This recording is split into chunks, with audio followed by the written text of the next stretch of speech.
the map set, we got our page set, we can start loading a few things in. First thing we're going to do is create our own little buttons, the little question mark button, okay? We're going to make our image a little bit bigger. I'm going to go up to 75 so we can see here. And I'm quickly just going to grab the type tool, okay? Or while here, I can just click T and I get the type tool. I'm going to make just a small type box. Now, if I type in, you can see how tiny the cursor is there because it's only 12-point font. And a 12-point font on something this big is going to get lost. So even before I type, I'm going to come up here and I'm probably going to choose 36. You can see how much bigger it is now. So all I'm going to do is type in a question mark.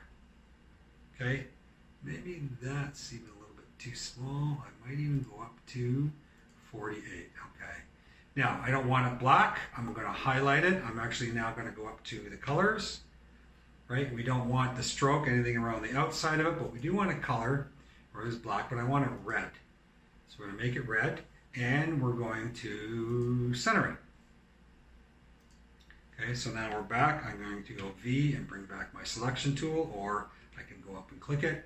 And basically now I just want to rearrange the box so it's a little bit smaller.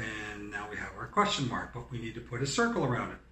So now we will go over to our triangle menu. I'm going to hold my mouse down and you see a rectangle, ellipse, or polygon. Click on ellipse and we're basically just going to draw a circle right around that.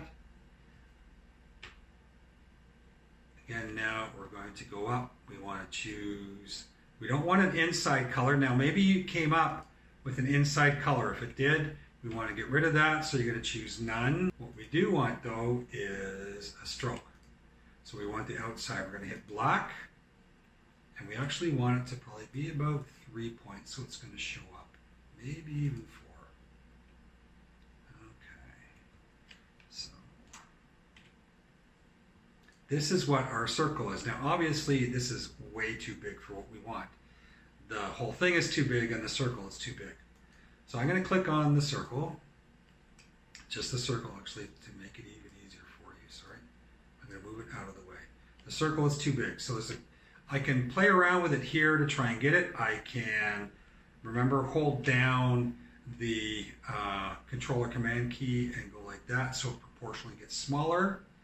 Control Z, or I can actually go up to Object, Transform, Scale, and now I can choose different things in terms of proportion. So if I go 80%, it's going to bring it down about the same. So let's just leave it like that for now. Move it over top of our circle, or our question mark. Once I highlight it, I can now move the arrow keys to fine tune it. Right, so now we have this, we want to combine them. So we're going to, with the tool on the selection tool outside both of them, I'm going to drag over both, and both are highlighted. So now we're going to go up to Object and Group. Now we have our one piece. However, if you just use it like that as a button, that's still pretty big. So with that grouped, we can go back up to Object and Transform. And because they're now grouped, it's going to transform both of them. So now let's go to 60% and see what that looks like. And this is probably still a little big, but it's probably going to do for what we want. So that gives us our first one. But we need 4. Easiest way to do this, obviously, then is Control C, click off of it, and then Control V, V, V. And yes, there are 3 there, but unlike Word or Office, it's going to place them right on top of each other. So what I want to do then is I'll just grab the first one and I'll move it up by the UK because that's where our other one is. I'll grab the next one, I'll move it over to Saudi Arabia. And the last one is going to go over towards Beijing, which is right about there. So this gives us the placement. Maybe we'll move the UK down so we can see it. This gives us the placement of our 4 question mark buttons. So now we need to move in our logos because the idea is when you roll over the question mark, the logo pops up.